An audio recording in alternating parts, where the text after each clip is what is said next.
One man. Goodbye. Hello, Heisman. 20, 25, 30, 35, 40, 45, 50, 45. There goes Davis. Oh, my God. Davis is going to run it all the way back. Auburn's going to win the football game. They give it back now to the 30. They're down to the 20. All the band is out on the field. He's going to go into the end zone. Four-man Alabama rush. Got him. Oh, no, they didn't. Oh, my gracious. Yep. How about that?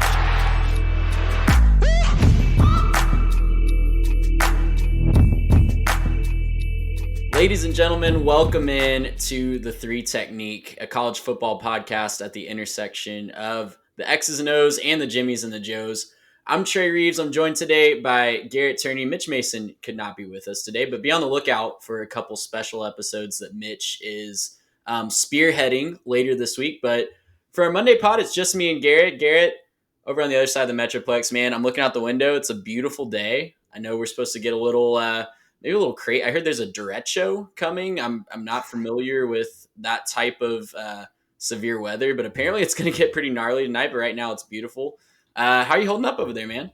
No, it's great. A beautiful day across the Metroplex, which is kind of weird because I feel like the past couple of days it's just been, up and down. Like this whole week was warm, then it got cold again. But that's what you get in Texas Springs. It's, 80 degrees, then you get a low of like 12.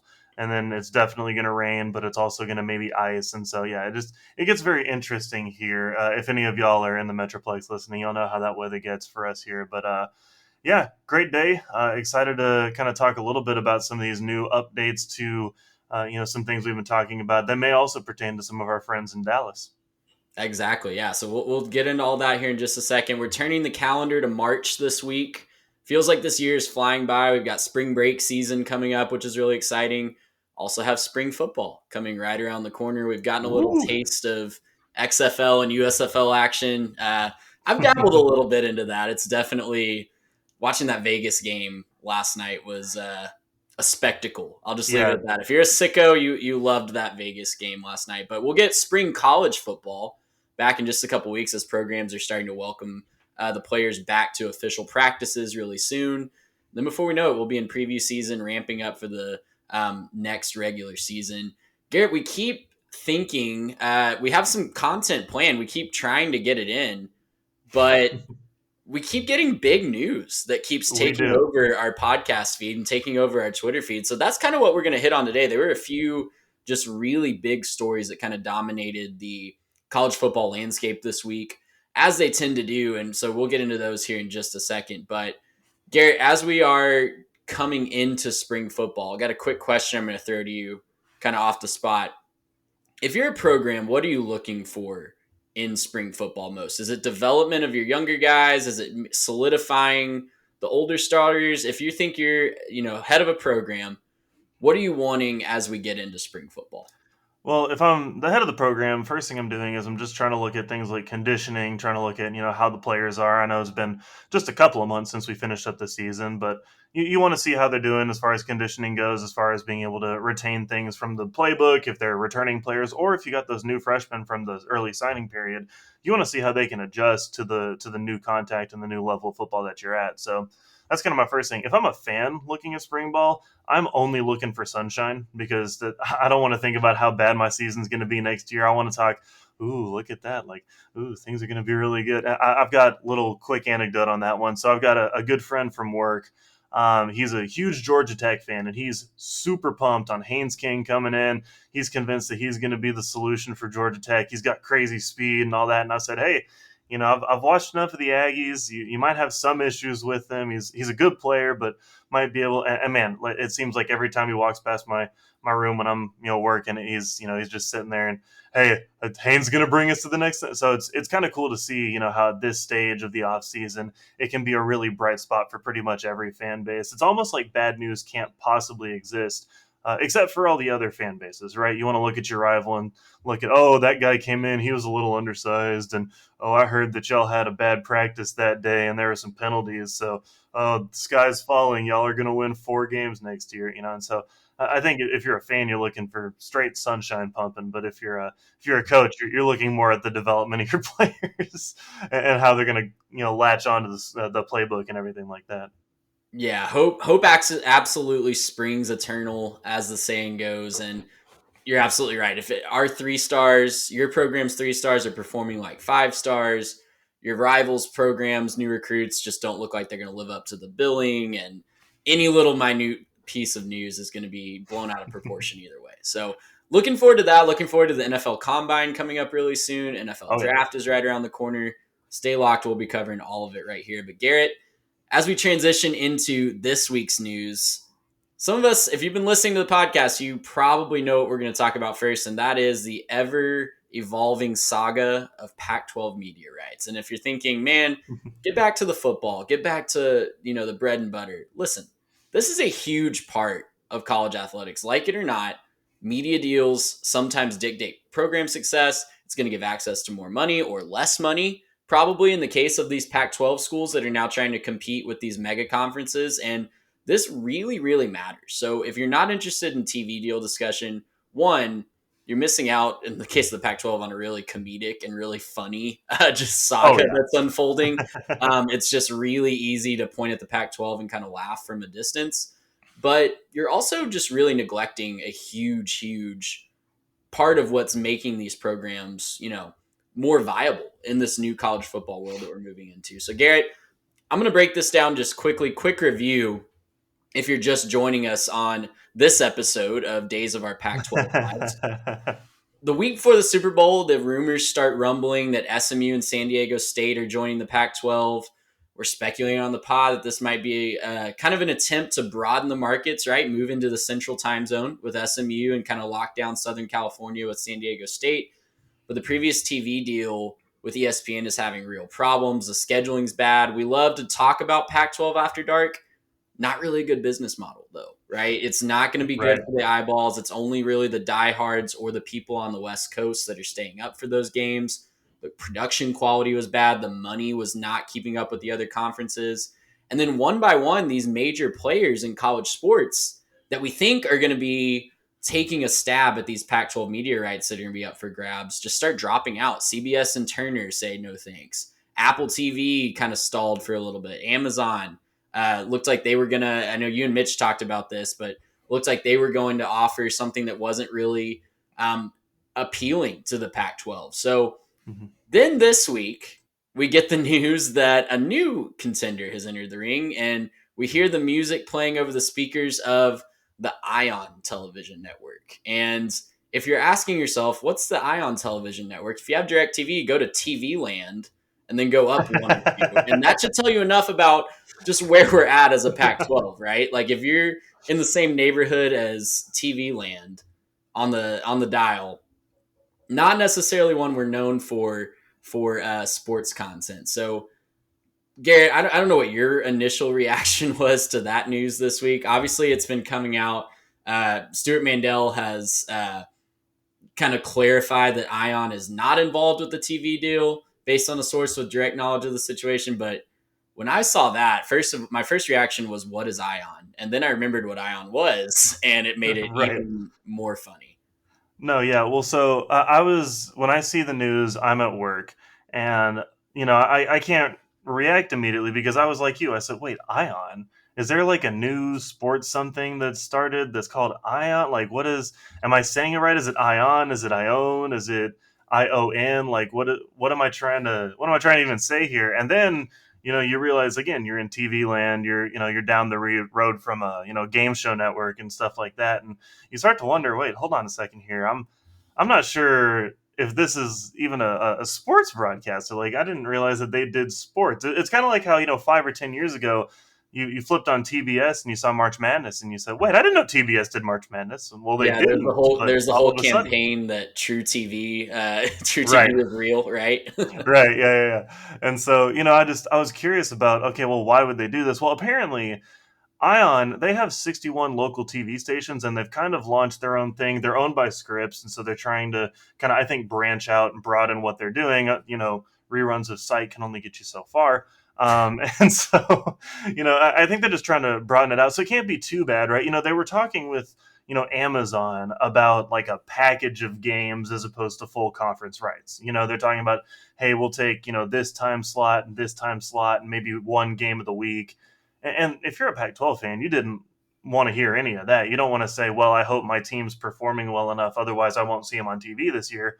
I mean, that's what we had to go through back in like the mid 2000s when we were just listening on the radio to see if we could find our team online on the internet or something like that. And so, don't want to revert back to that. You certainly hope your team's on TV somewhere. But those talks kind of stalled out. Apple TV is still technically a player. I think that they're still in the mix for all of this. And yeah, some conflicting information with Brett McMurphy saying that Ion is a potential partner.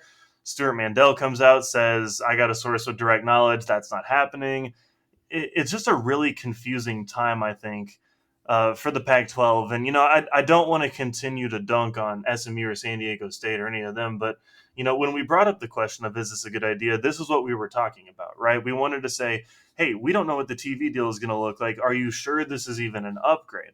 Now, I think competition-wise, clearly it is. But again, this is still possibly not even really an upgrade. And this also leads us into the whole issue with what Forbes is reporting, which I think is really interesting. With Forbes reporting yesterday, as we record this on Sunday the 26th, Forbes reported that it's likely that talks are going to continue to get rolling with the Pac-12 and the ACC to possibly kick up a merger and try to combine that with a little bit of a better media deal, down the line. If they merge conferences, maybe they can leverage more. Neither of those two conferences doing very well in the TV revenue space right now. And so I'm kind of curious what you think of that, possibly, kicking up between the Pac-12 and the ACC. I'm intrigued by that. I think that there's some real benefits to it, but I'm curious what you think about those two kind of getting together and merging. It's fascinating because definitely the two, not just from a geographic standpoint, but just maybe from an ideological standpoint, and even, from a style of play, even down to the style of play, just the conference brand standpoint, ACC and Pac-12, I don't think could be more different brands, right? Like the ACC definitely has more, with USC and UCLA leaving, the ACC definitely has more historic powers in the college football space. Much more of a basketball powerhouse conference as well, with the Carolina schools and just up and down the coast. The ACC always has really good basketball and baseball. Right. The Pac-12, merging with them, it's definitely a desperation move. It's definitely, kind of what we've been talking about on this podcast is it seems like there's a musical chairs game happening with 4 chairs for 5 Power 5 conferences, and 2 of those chairs have already been claimed by the SEC and the Big Ten. So it's really 3 conferences fighting for 2 chairs. And it seems like this move would be the Pac-12 and ACC conceding that point, making it realize that, hey, neither of us are going to be viable on our own. We need to structure something together. And so I was under the understanding that originally this deal was, and Garrett, you can correct me if I'm wrong, but I was under the understanding that this was just a media rights merger and trying to negotiate their media rights together. But it seems like Forbes is reporting that this is a full-on conference merger, at least for football. And yeah, go ahead. I mean, it could certainly be a full-on conference merger. I think that there's a chance that they try to, end up.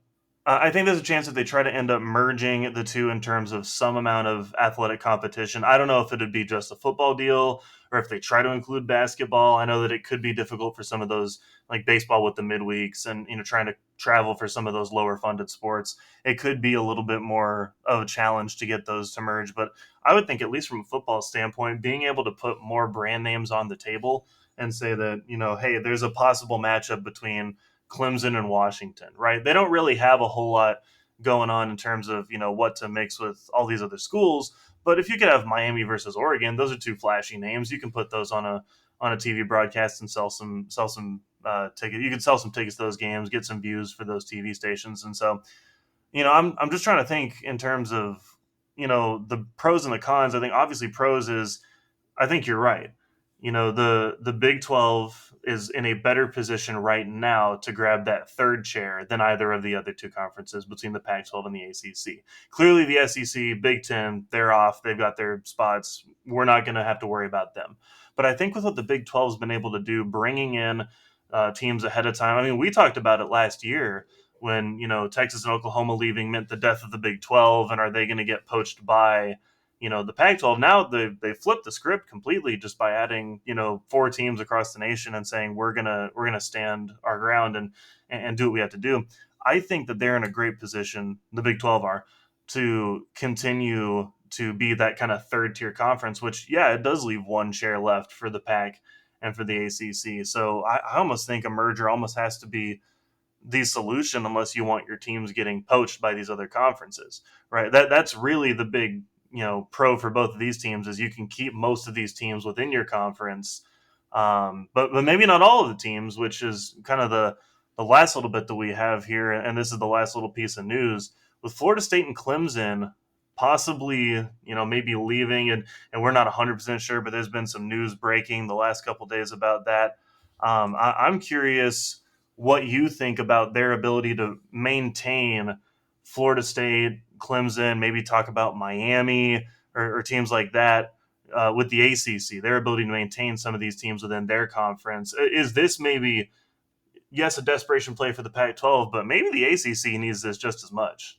Yeah, and I tweeted this out this week in response to the possible merger. I said, in my opinion, the second this merger is announced, you're going to see Florida State, Clemson, Miami, and North Carolina peace out at a minimum, and maybe even Oregon and Washington as well. This is fascinating to me because I think that there's definitely two tiers of teams that we're talking about here. You have your Florida States, your Clemsons, your Miami, even though they haven't been, relevant recently, your Oregons and Washingtons that I think from an interior standpoint, from inside their programs, they think they can compete for national championships, right? Sure. And every other team that we're talking about here in the Pac-12 and the ACC, short of maybe North Carolina, maybe Louisville, maybe, I think that's being a little generous, you would look at that honestly and you'd say that your ceiling is not necessarily a national championship contender, short of just one magical season, right? Those are not programs that are necessarily built to be the year in, year out dynasties that we've seen develop in the South over the last couple of decades, right? Not saying they can never win a national championship, but they're never going to be a dynasty in this college football universe, most likely. For the teams that think they can build themselves or have built themselves, in the case of Clemson, into a dynasty, they don't want to be left behind those other major programs in the Big Ten and the SEC. They are going to be trying their hardest to make sure they are not getting left behind in a revenue standpoint.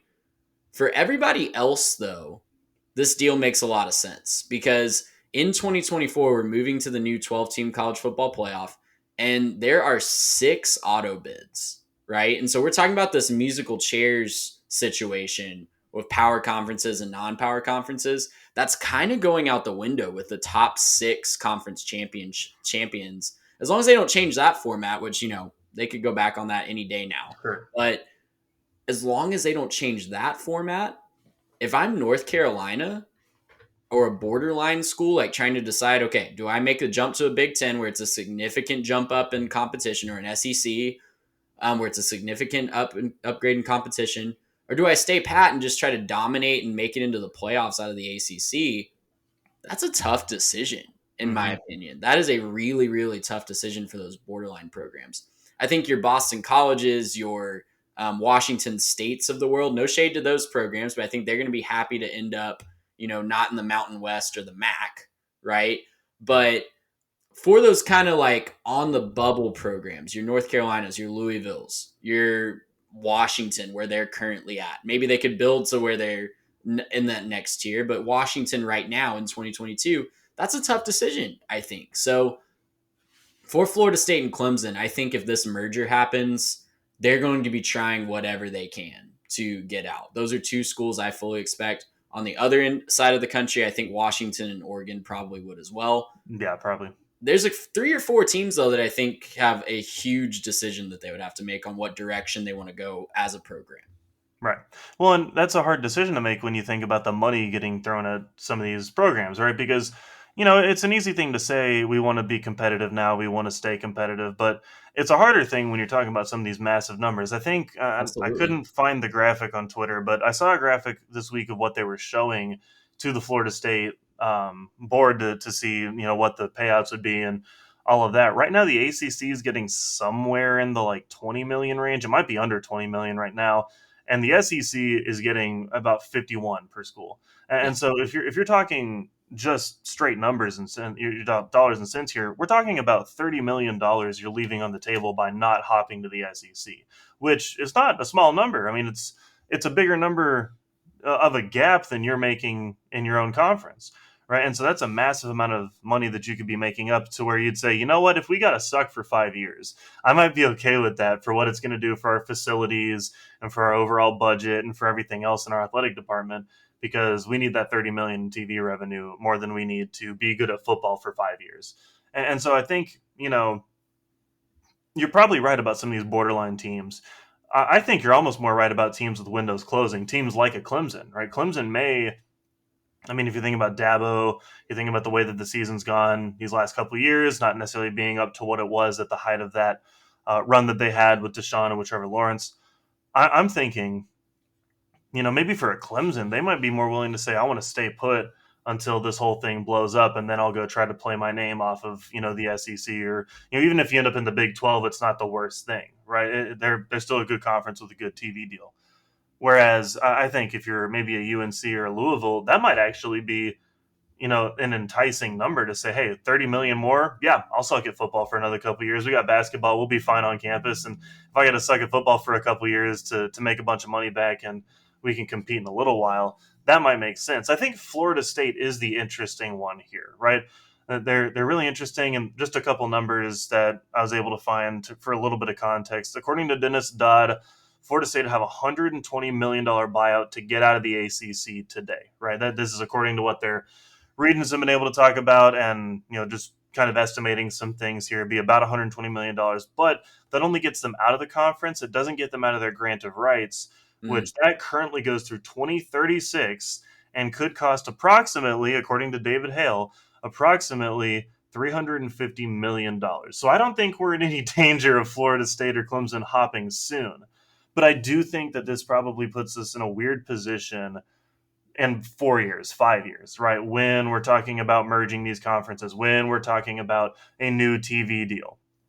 This could make it really interesting in the next couple of years in terms of who's looking to jump, who's looking to stay, how much money can you bring in, and how far have these other conferences gone along? What if the SEC number goes up to 60 or 70 million, right? What if the Big 10 starts competing up in that 60 to 7 million range? What if the Big 12, with their resurgence, maybe grabs a couple other teams and they get up towards 40 or 50 million? Like those would be huge numbers for all those conferences. And that gives, I think, teams like Florida State, Clemson, again, North Carolina, Louisville, teams like that really gives them something to think about.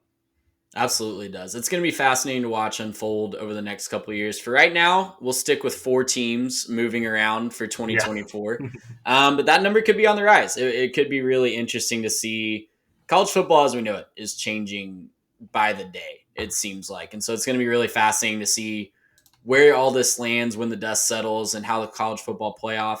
I think there's also, I think we're definitely going to see it cool down for the first couple of years of the playoff as we adjust to the new ecosystem. So we'll see what happens. ACC, don't know why you signed your rights away for over a decade, but you did that. And, here's where we're at now. So we'll see what happens. Garrett, I want to transition now to the other huge story this week. Ross Dellinger of Sports Illustrated was the first to report on this week.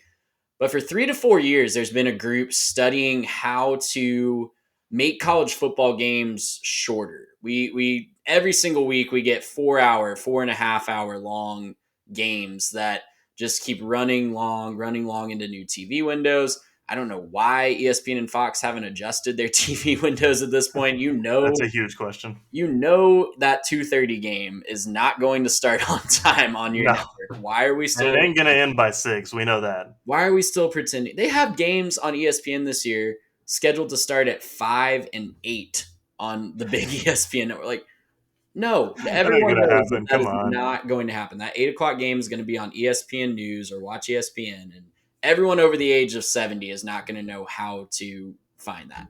I digress, but the bottom line is there's been a group that's looking into how can we shorten college football games for about 3 to 4 years now, And it looks like, according to Ross Dellinger at least, they have 4 proposals that are under consideration for this next phase. So those 4 proposals are, quoting from his Twitter, number 1, prohibiting consecutive timeouts. Most of the time we see this during a situation where they're trying to ice kickers. No untimed down at the end of the first or third quarter if there's a penalty. The clock would run on first downs except inside 2 minutes of a half. And the 4th one, this is the most fascinating one to me. The clock runs on incompletions once the ball is spotted. So, Garrett, I think we some of these. I think we definitely don't like at least one of these. And speaking for myself, I hate that 4th one. I think that completely changes the game of football. I'm imagining Air Force trying to ice a game and getting 4 yards of carry and then just chucking it down the field on third down and then getting to run 40 more seconds off the clock before they punt. But of those other ones, I think we can all agree that college football definitely has a timing problem. I mentioned the TV windows. I mentioned, you and I have been to games in the middle of August or September where it's 95 degrees in the state of Texas, 70% humidity, and we're standing out there for 4.5 hours when you factor in once you've gotten to your seat and once you're leaving. That's a really long time. It's definitely, if we talk about player safety, it's a long time for the players to be on a hot or a cold field.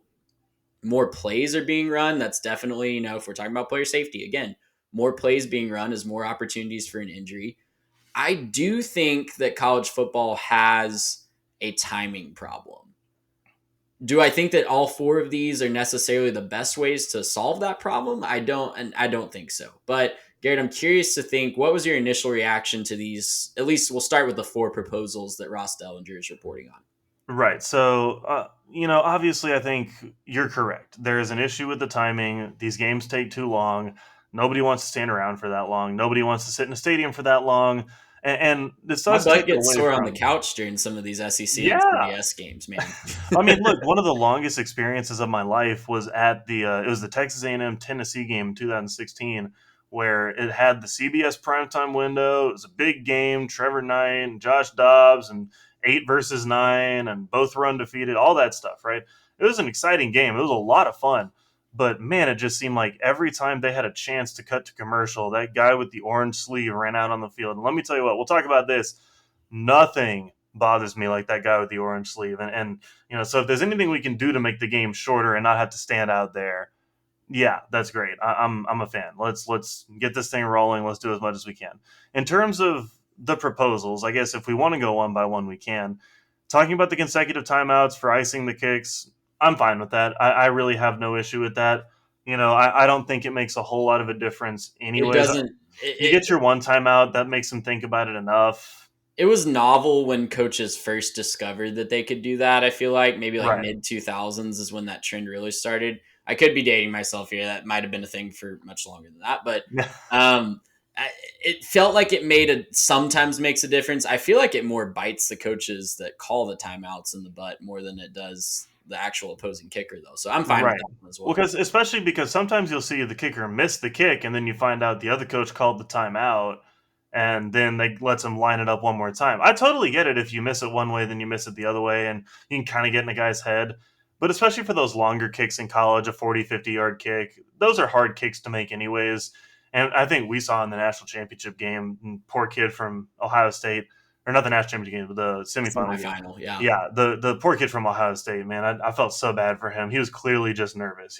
I'm sure he's made that field goal so many times in his life. Absolutely. And it was just the nerves of the moment. It's super late. It was like right at midnight, right? And so it's just a rough situation for a lot of those college kickers anyways. I don't think you're really winning a lot with that.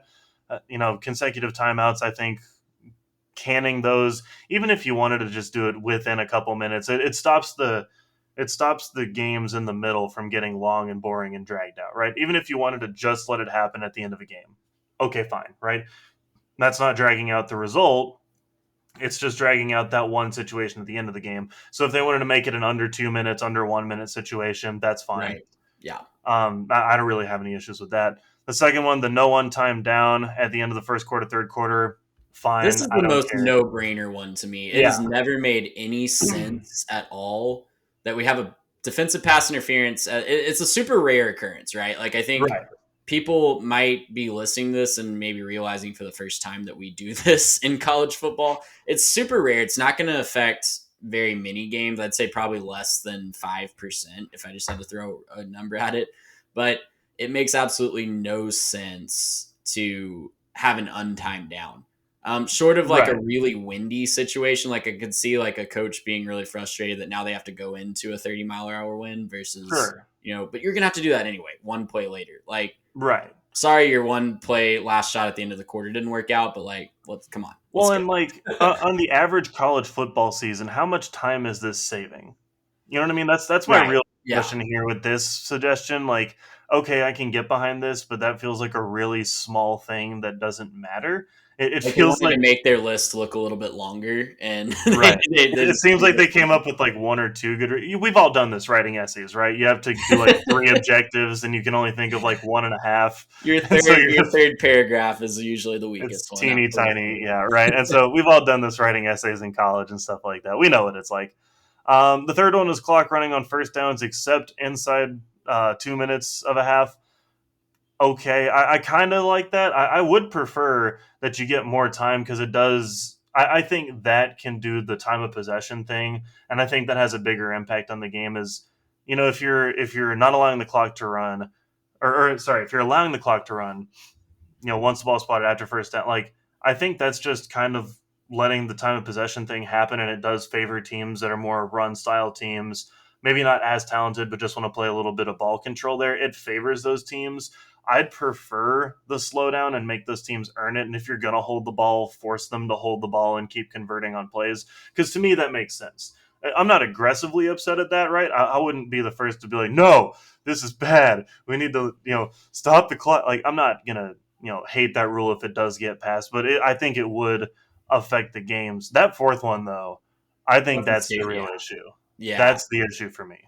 That would be completely changing how the game is played. And the third one, the clock running on first downs, that would change some.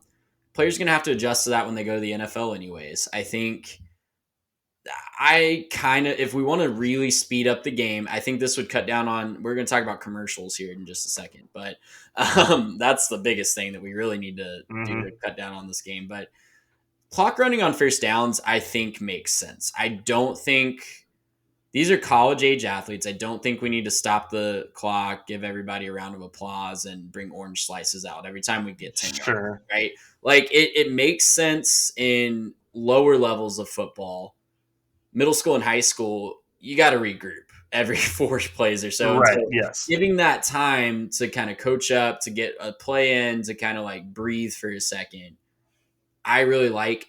I know some purists, like if there's a big comeback that's trying to happen, stopping the clock on first down definitely helps the team that's behind, and it would result maybe in fewer total comeback victories. So maybe you extend that to 5 minutes of a half. I don't know. 2 minutes is definitely uniform with the NFL with the 2-minute warning, but yeah, you extend that to 5 minutes, whatever. I don't think that we need to stop the clock. I've felt that way for a long time. I don't think that we need to stop the clock every time we get a first down for the entirety of the game. Now, clock running on incompletion, that is a stupid idea. Please never do this. Whoever is listening to this show might have some influence on the rules committee. I think that's going to get voted down. Like I don't see any coaches or commissioners or athletic directors agreeing to that rule. So I'm not. If you had to rank it, that's definitely the least likely to get passed because it's the dumbest, quite frankly. No, it is. It forces. I mean, you could call an air raid offense a ball control offense, and that shouldn't happen. You shouldn't be allowed to run, real quick to the line, and we're going to toss a ball, and if it's incomplete, we're going to let the clock still run, because then you get air raid offenses that are already kind of difficult to cover, that can string out like 12-minute possessions just by virtue of the fact that they threw the ball 30 times in a drive or something like that. And it's a little absurd to me. I think I don't see really a way forward where that makes a lot of sense, because I mean, for obvious reasons, and especially if we're talking about inside of a couple minutes, and it just doesn't allow for teams to come back or to really use any strategy in terms of what types of plays they're running. It doesn't really incentivize passing the football as opposed to running the football, because there's an inherent incentive in throwing the football if you're trying to come back from behind. Otherwise, just hand it off to your running backs, which if we want more collision and, hitting people and all stuff like that, instead of guys catching the ball in space and, then running out of bounds, if we want more of that, then we could do that. But I thought we Yeah. were moving towards a safer situation for the players. I thought we were trying to find ways to minimize contact.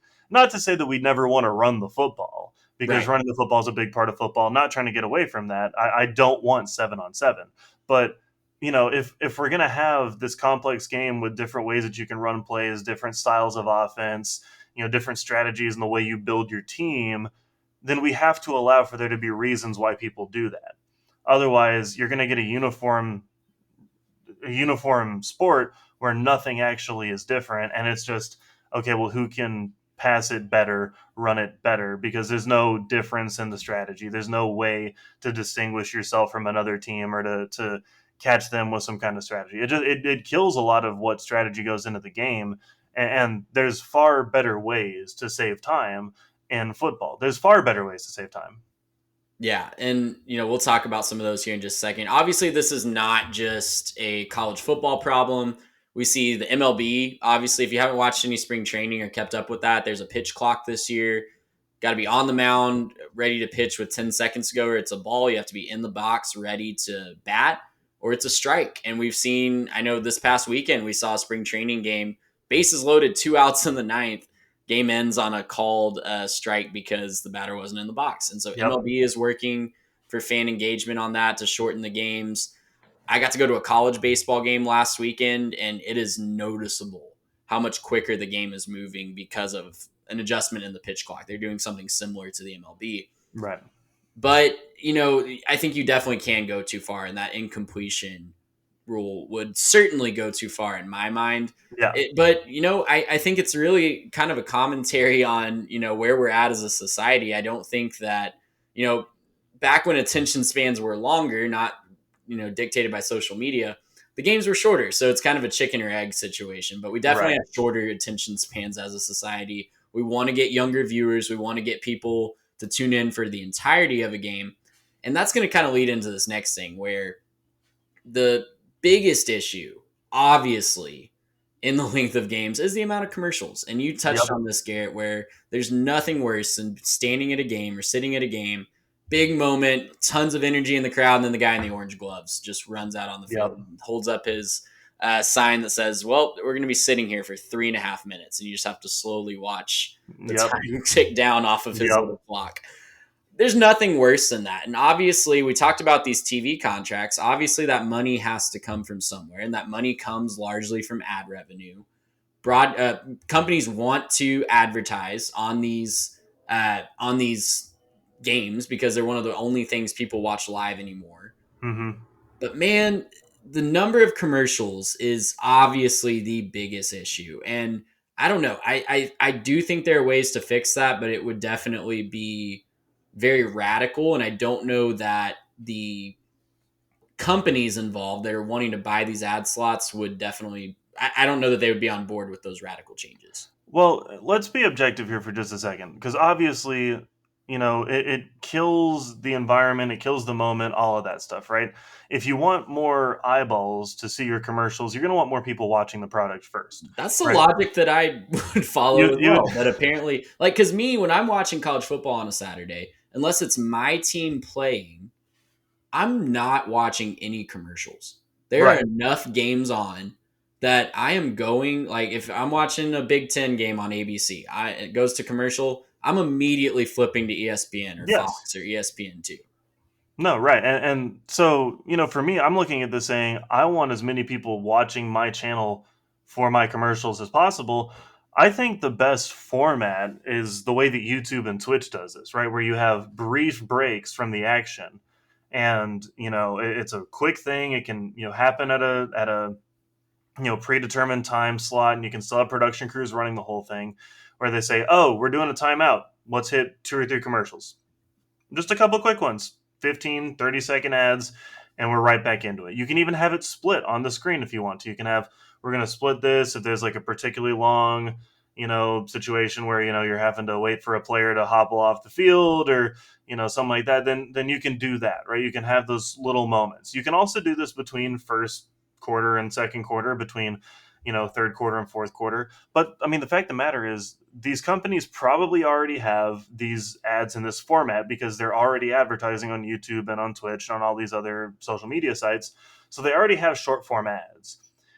And the only time that we actually like advertisements, anyways, is at the Super Bowl, and it's because they're not playing the same thing over and over again. It's a new ad every time, right? And I'm not saying that Exactly. we have to make a brand new ad for every single second, but you could limit one or two, run throughs per time, or you could, sell the space for such a price that it wouldn't make sense for a company to, buy that many spots of advertising because it's more scarce, right? I don't need to see the Whopper, Whopper, Whopper, Whopper commercial 46 times before halftime. I don't need that in my life. Nobody needs that much Whopper in their life.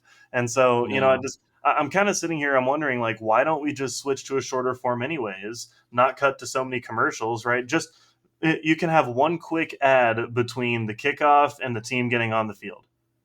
Right, one quick ad, split the screen, you watch the offense run onto the field. You can even wait till the ad goes for the ref to blow the whistle and we can get started, right? If we just really need the extra 5 or 10 seconds for the ad. But just cut the ads. Nobody's watching them anyways. Nobody's watching these TV commercials. Nobody's watched TV commercials in 20 years, right? And so it's if they're wanting to modernize for a modern audience, then take some advice from these other modern platforms that people are watching on and have shorter commercials, or limit your commercial space overall. Figure out a different way to do ad revenue. Yeah, and I could rant for a while about how TV markets, and it seems like everything's geared to the 60 plus crowd. Like we have to make it so Mm-hmm. easy. It has to be on network TV. Streaming is not an option, right? Everything's so catered to that crowd. No offense if you're listening and you're 60 plus, but if you're listening to this podcast, you know how to work a podcast, so you're probably not who I'm talking about. Yeah, you're But probably also upset at your peers for not knowing how to use technology. exactly. You're the one at the breakfast club that's, teaching them how to use their phone. And so shout out to you. We need you in this society. But man, like we got to figure something out. I watch a lot of soccer, Garrett. I know you do too. And soccer's had to do this forever. There are no commercial breaks in a soccer game because there's no stoppage of play. Yeah. So it's the biggest sport in the world. These companies in Europe and in Asia and other places where soccer is the most watched sport, they figured it out. They have a little banner ad during the game, and it's, distracting a little bit if you're trying to watch the game. There's big banners around the sides. There's advertisements on the jerseys. There's ads everywhere at a soccer game. And they might be a little bit distracting, but they're not cutting away from the game for 3 minutes or making me change the channel. So we can figure this out. Like we definitely can, but there's no motivation to figure it out right now, Yeah. partially because we're all still watching. Yeah, no, I mean, you're totally right about that. Another idea that I had separate to the commercial thing about how to shorten some of these games, you can cut the time between the quarters and specifically at halftime. You can cut part of Yeah. halftime. You don't have to cut halftime because I understand that to some degree there's a competitive aspect to it, right? Where you're making adjustments at halftime, kind of making sure everyone's, hydrated, rested a little bit, give them a chance to breathe. But like you were saying, it's not bring out some orange slices. Like these are college athletes, they get plenty of time for conditioning. If they can't get it done during the week, 5 or 10 minutes at halftime ain't going to help them that much. If you're hurt and you're back in the locker room trying to get your little injections or whatever else to make sure that you're good to go, then that's fine. But you can get all that done in a shorter period of halftime. You can still do that in a shorter halftime period. I'm not saying that that's the way to go. Clearly, I think the commercials issue is the biggest issue. But if you're still looking for seconds to trim because we're still talking about untimed downs. If we're looking for seconds to trim, I think we can take them out of halftime or between the quarters. Yeah, the only thing getting in the way of that, obviously, in college is like band performances and spirit squads and things like that. And Look, I, yeah. love it. It's great. It's fantastic. Do that. If high schools can do it in a shorter time frame, then you can do it in a shorter time frame too. Oh, brother, you have not been to a high school football game recently. No, I've been. Halftime We at get high it done school in Fort games. Worth. Halftime at high school games is 28 minutes. That's the standard. That's not what we get it done in the mid cities and in Fort Worth. So I have to. 20. we'll get Maybe it's a little bit read like about in this. And Dallas County. I don't know. Mitch and I got to call a high school football game together. Mitch calls a lot of high school football, but it was like my one debut. And one of the bands didn't even march, and we sat there and just stared at a blank field for probably 15, 20 minutes after the first band marched. But see, you can get your bands to march and be done in 15 to 20 minutes tops. Well, yeah, they don't have to be these long shows. Yeah, we have a 20-minute halftime in college now. NFL halftime, I think, in the regular season is about 12 minutes. So that's definitely a big difference right there. Other things that I would say, like, we need to get rid of this old challenge system. Like that needs to, like, we do not need a review if the pass was complete or incomplete and it gained 3 yards. We do not need to stop the game and analyze every frame and look at these replays for 3 minutes just to see if they gained 3 yards or not. If the coach cares enough about that, make him throw a challenge flag. Yeah. Like, I guarantee you 99% of coaches do not care about those 3 yards unless it results in a first down conversion. Right. But if it's like 2nd and 10 and we got, 3 yards, it's 3rd and 7 instead of 3rd and 10, we don't need to look at that for 20 minutes, right?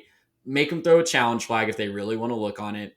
And what I love that the XFL is doing is adding transparency to that. They are talking through every single thing that they're seeing. They have a camera on the referee. If you guys haven't seen it, look it up on YouTube. It's really fascinating what the XFL is doing with this replay processes. And another thing that I've advocated for a really long time is having a time limit on the review. You want to set it at 2 minutes, you want to set it at 90 seconds, whatever it is, that's fine. But if you can't determine within 90 seconds if a play needs to be overturned or not, it doesn't need to be overturned. Because it's indisputable video evidence. If it's taking you that long to determine that you have indisputable video evidence, newsflash, it's not indisputable. So we need to have a time limit on these reviews. No more stopping the game every 2 plays to look at frame by frame. Did he catch this ball? Did we spot it a yard off or not? Like, let's figure that out. Let's make coaches challenge that if they really care. Right. No, I'm totally with you. And like you were saying, if it takes you longer than a minute to tell if something's indisputable, it's not indisputable, right? You can't tell if it's that close. If you're, I can't. And I understand in cases of figuring out, like, if you're going to overturn it, having to go back and spot the ball, how much time is on the clock, right? Stuff like that makes sense. But for a longer update the crowd and update the broadcast. Like, click on your little microphone, say, hey, we've determined that this was not a catch. Now we're determining where to spot the ball.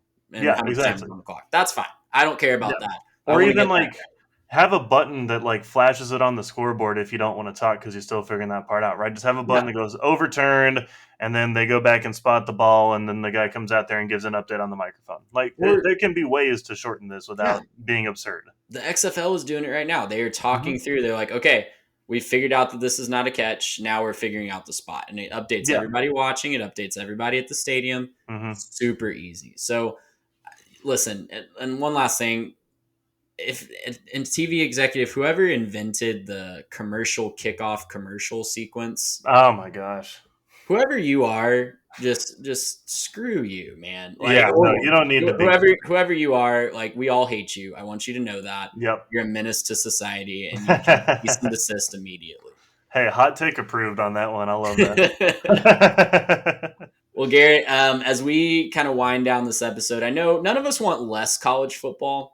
I just want to make that abundantly clear. I think the argument against some of these things is, oh, why would you want less football? It's less time that you get to enjoy watching a game.